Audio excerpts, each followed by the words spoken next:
BBA, BCA, BCom computer కోర్సులో 100% placement లభించే ఏకైక డిగ్రీ కాలేజ్ కూకట్పల్లిలోని I3 డిగ్రీ కాలేజ్ 8367215215. వీళ్ళు టైం కూడా దృష్టిలో పెట్టుకోవాలండి. మనకు 10 క్వశ్చన్లు ఉంటాయి, 1 అవర్లో పూర్తి చేయాలి. క్వశ్చన్కి ఆల్రెడీ 20 మినిట్స్ అంటే టైం పాటించాలి. కాబట్టి అనుబంధ ప్రశ్నలు కూడా 2 ఇస్తాను. రాజుగారు.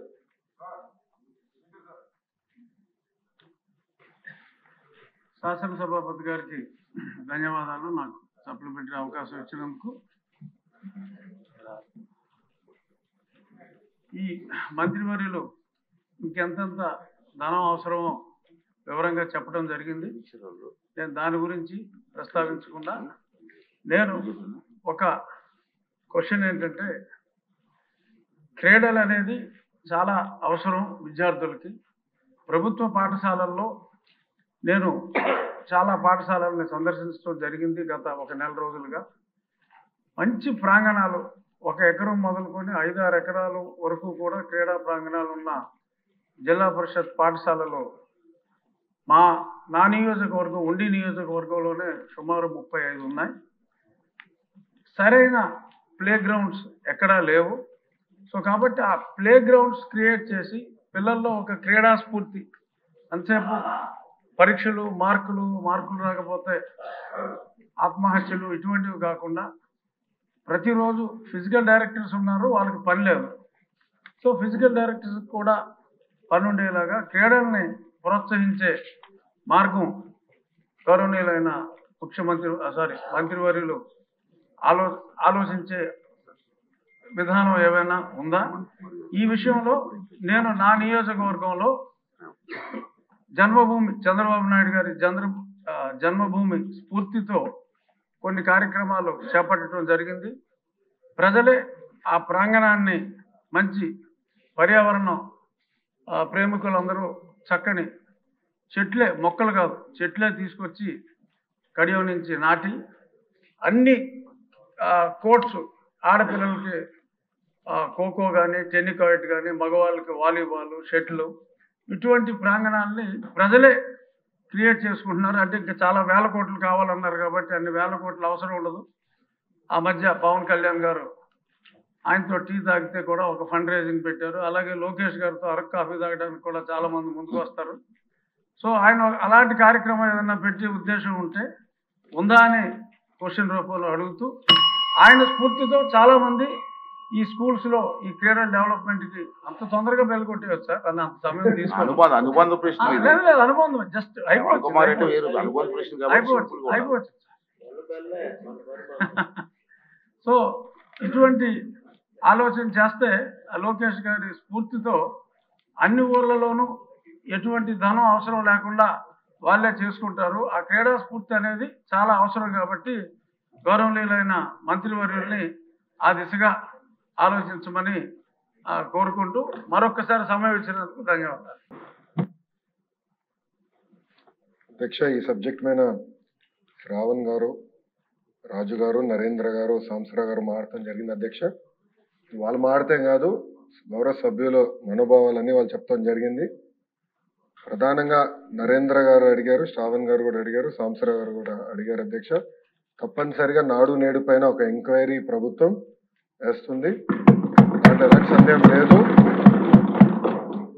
అగ్రిమెంట్స్ ఏంటి, గతంలో ఎవరికి ఇచ్చారు ఈ వర్క్లు, ఎందుకు పనులు సరిగా జరగలేదు, నాసరికైన పనులు జరిగినాయి అనేది పేపర్లో కూడా గతంలో వచ్చింది. దానిపైన తప్పనిసరిగా ఎంక్వైరీ వేస్తాం. రెండోది, సాంసరావు గారు చెప్పినట్లు ఫేజ్ 1లో కొన్ని భవనాలు కట్టారు, కానీ అది మూసేశారు, అని వాడట్లేదు. ఏకంగా స్కూల్స్నే మూసేసే పరిస్థితికి వచ్చారు. తెలుగుదేశం, జనసేన, భారతీయ జనతా పార్టీ విధానం ఒకటి, ప్రభుత్వ పాఠశాలల్ని మేము బలోపేతం చేస్తాం, ప్రైవేట్ పాఠశాలలకి ధీటుగా ప్రభుత్వ పాఠశాలలు తీర్చిదిద్దాలనేది మా లక్ష్యం. అందుకే చంద్రబాబు నాయుడు గారి నాయకత్వంతో మెగా డిఎస్సి కూడా ప్రకటించాం, ఉపాధ్యాయుల పోస్టులు కూడా భర్తీ చేస్తున్నాం. నెక్స్ట్ ఇయర్ ఏదైతే స్కూల్ ఓపెన్ అయ్యే సమయానికి ఉపాధ్యాయులు కూడా పకడ్బందీగా మేము ఏర్పాటు చేస్తాం. దాంతోపాటు రాజుగారు ప్రధానంగా ప్లే గ్రౌండ్స్ ఏర్పాటు చేస్తే బాగుంటుందని కోరారు. ఉపాధి హామీ పథకంతో అనుసంధానం చేస్తాం. పవనంతో నేను చర్చిస్తాను. ఆయనతో పాటు మన స్పోర్ట్స్ మినిస్టర్తో కూడా ఆల్రెడీ డిస్కషన్ చేశాను. ఇంటర్ స్కూల్ కాంపిటీషన్ ఎట్లా పెట్టాలి, ఇంటర్ డిస్ట్రిక్ట్ కాంపిటీషన్స్ ఎట్లా ఏర్పాటు చేయాలి, కేవలం స్పోర్ట్సే కాదు ఆర్ట్స్ అండ్ క్రాఫ్ట్స్ని ఎట్లా ప్రోత్సహించాలి అని దానిపైన మేము కూడా డిస్కస్ చేస్తున్నాం. సాంసర్ గారు అన్నట్లు ఉపాధ్యాయుల్ని కూడా పెద్ద ఎత్తున హెరాస్మెంట్ జరిగింది. గత ప్రభుత్వం వాళ్ళకి అనేక యాప్లు ఇచ్చి వాళ్ళు అన్ని రకాలుగా ఇబ్బంది పెట్టిన విషయం వాస్తవం. పాదయాత్రలో కూడా ఉపాధ్యాయులను కలిశారు, వాళ్ళ సమస్యలు నాకు చెప్తాం జరిగింది.